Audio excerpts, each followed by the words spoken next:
malapit na kayong magsama-sama sa kulungan. Your time is up.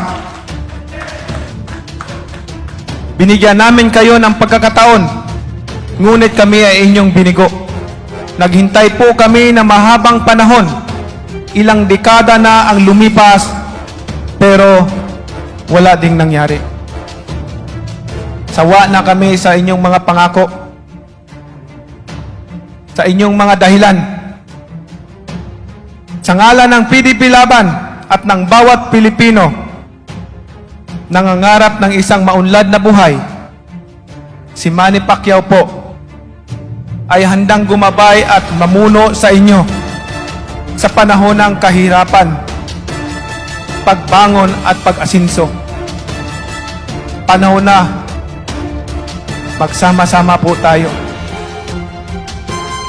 Ako po ay naniniwala, even the impossible can happen if it is ordained by the Lord. Ang loob ko ngayon. Kailangan nating palayain ang sarili mula sa kasalukuyang sitwasyon.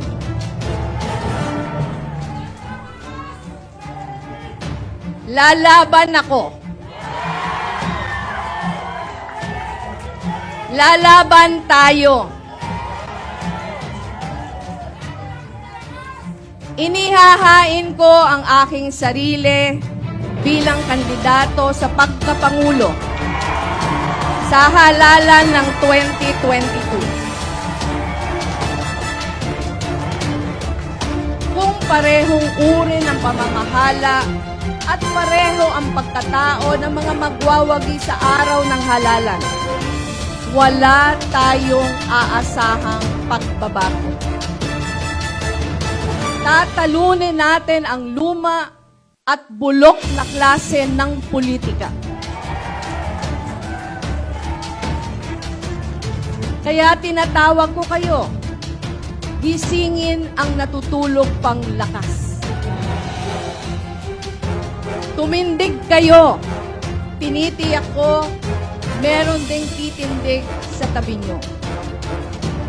Panata ko ngayon, ibubuhos ko ng buong-buo ang aking lakas. Hindi lang hanggang sa halalan, kundi hanggang sa mga natitirang araw ko. Para ipaglaban ang Pilipinas ng ating mga pangarap.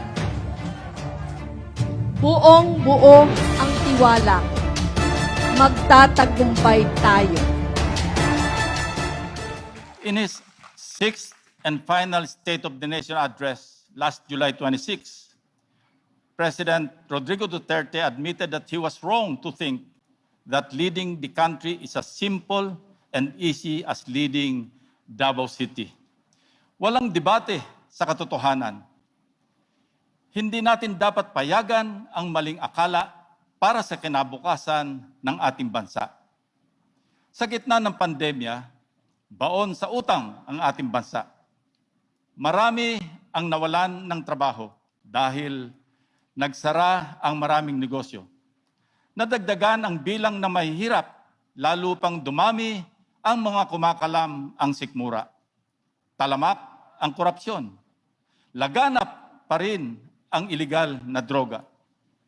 Unti-unti nawawala ang ilang bahagi ng ating teritoryo sa West Philippine Sea.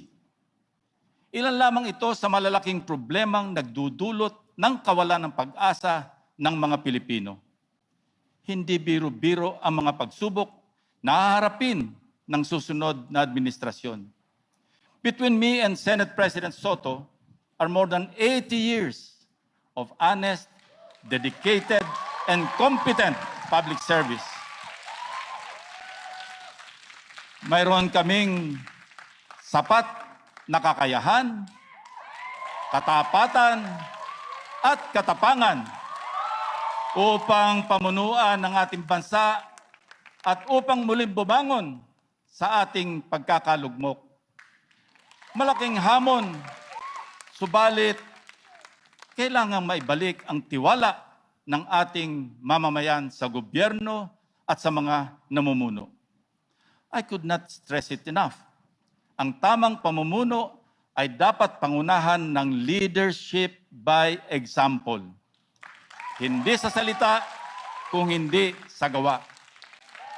No leader can succeed if he cannot practice what he preaches.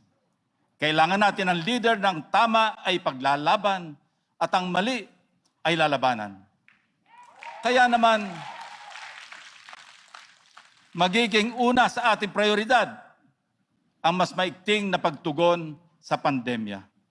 Marapat lamang napunan ang mga kakulangan at ituwid ang mga kamalian. We have to prepare for sustainable recovery from this health crisis. I have no doubt that with a united citizenry, we will soon see the day that COVID-19 will no longer be a scare. Kailangan ang mahigpit na disiplina sa paggastos ng kaban ng bayan. Walang mangungurakot at magsasamantala, malapit mang kaibigan o hindi kilala. Dapat isa lamang ang pamantayan na susundin at ipatutupad ng lahat para sa lahat. Walang sisinuhin sa mga ganid na ginagawang negosyo ang gobyerno. Dapat maikalat at maibahagi sa iba't ibang sulok ng kapuluan ang mas malaking resources ng bansa. Local government units must be given bigger roles and responsibilities and more autonomy in nation building, but with greater accountability.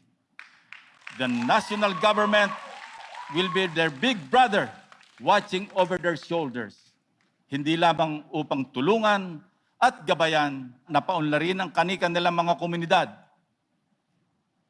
kundi papanagutin ang sino man magkukulang o magmamalabis.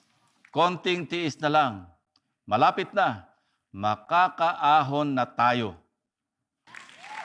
As we speak, we are in the process of drawing up a roadmap or a master plan that will serve as our platform of government that we intend to present to our people. After all, sa takdang panahon, kayo ang magdidesisyon kung karapat-dapat ba kaming pagkatiwalaan na mamuno sa ating bayan. We are nearing the crossroads of our nation's modern history, and we cannot afford to choose the wrong direction in charting the course of our nation in the next 6 years. Having said all that, with all your help and cooperation, this is where Tito Soto and I intend to steer our country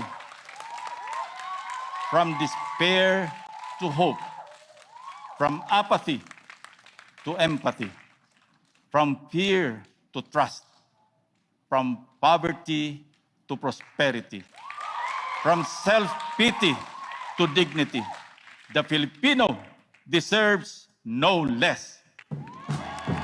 Plano po, ang plano natin ay parang bandila ng Pilipinas na ating hahabiin mula sa hibla at sa mga sinulid na manggagaling sa inyo. I will be a healing president.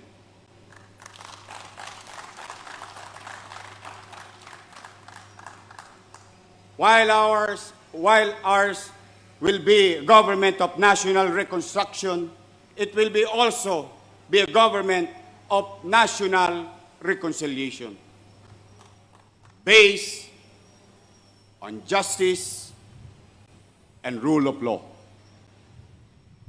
Hindi ko po isisisi sa nakaraan ang problemang ating kakarapin.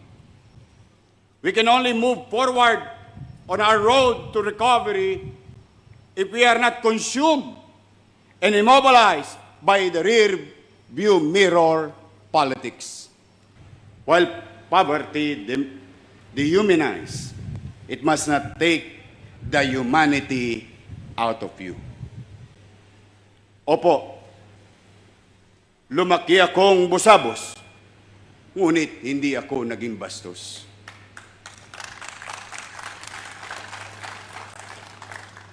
Bagamat balot ako ng dumi sa katawan, ni minsan hindi ko kailangan sabunin ang aking bibig. At sa kalagitnaan ng paghihikaos ng matinding gutom, na mas malakas pa ang hilab ng tiyan kaysa sa aking dasal, ni minsan hindi ako nagtampo sa Diyos. Hindi ko siya minura. Hindi ko siya tinalikuran. At ang kanyang mga alagad, hindi ko inalipusta.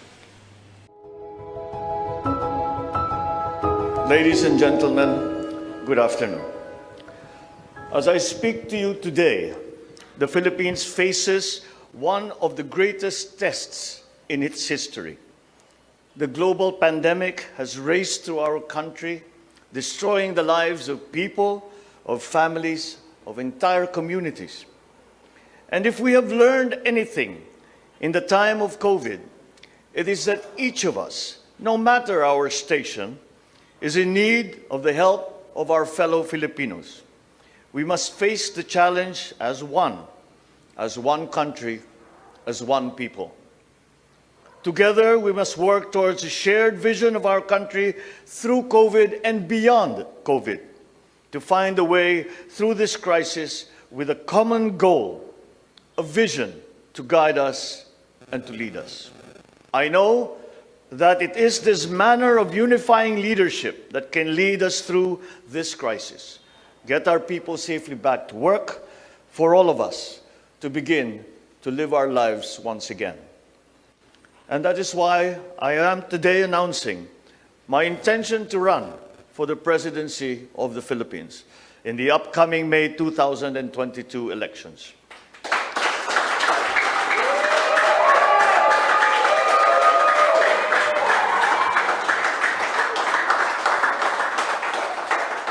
I will bring that form of unifying leadership back to our country.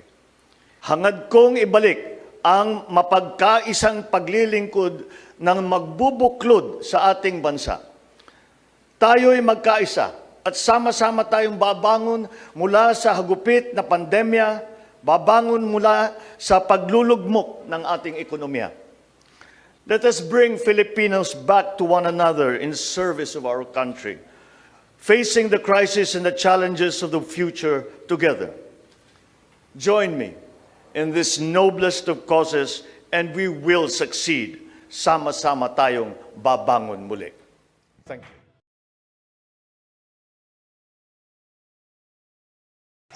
Walang ibang pwedeng makapagpatuloy sa legacy ng Duterte administration, kundi ako, yung droga, laban sa droga, yung sa krimen, sa corruption, sa terorismo, sa anti-insurgency. Ako ang napusuan na, napili nila na magpapatuloy. So, kung susurtihin tayo, ituloy natin yan. Yung problema sa NPA, pilitin natin matapos yan. Yung problema sa droga, pagsisikapan natin kung merong mga kailangang refinement na gagawin sa ating mga policies, din gagawin natin yan. Basta hindi tayo hinto sa ating laban sa droga, krimen, insurgency, terorismo at korupsyon. Kasi yan naman ang rason bakit ako pinili ng partido para ipagpatuloy ang nasimula ng ating Pangulong Duterte.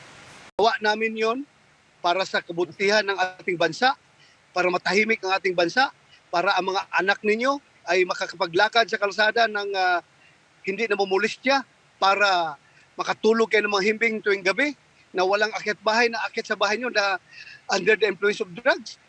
Ginawa namin yun. So, kung meron man kami kakaharapin na problema, well, andito ako, hindi ako tatakbo. Haharapin ko yan. May bayag tayo, ginawa natin yan, so harapin natin yan. Marami nagkikriticize na mali yung ginagawa nating war on drugs. Marami rin naman ang nasasayahan. Marami rin nagpapasalamat. sa ginawa nating war on drugs. So bakit natin ihinto